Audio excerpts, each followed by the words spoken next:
এই এলাকায় তো 5-10 বছর থেকে বক্তব্য দিচ্ছে, আপনারা কেন দাঁড়িয়ে কথা শোনার প্রয়োজন মনে করছেন?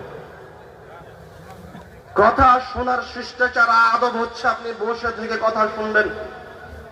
বসে থেকে কথা শোনা ছাড়া, আল্লাহ রাসূলের হাদিস শোনার আদব ছাড়া দ্বিতীয় কোনো আদব নাই।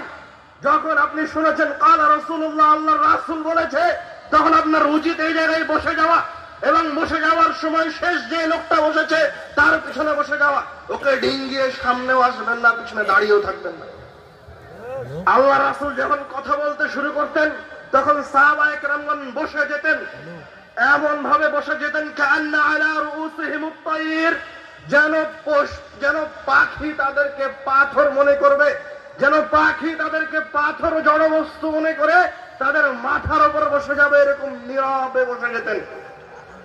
আপনি কেমন আল্লাহ রাসূলের অনুসারী যে দাঁড়িয়ে থেকে, দোকানে বসে থেকে, হাঁটতে হাঁটতে আমাদের কথা শোনার প্রয়োজন মনে করলেন?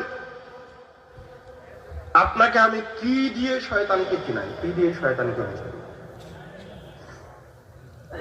শয়তান প্রত্যেকটা পদে পদে, প্রত্যেকটা জায়গায় জায়গায়, প্রত্যেকটা স্থানে স্থানে তার হাত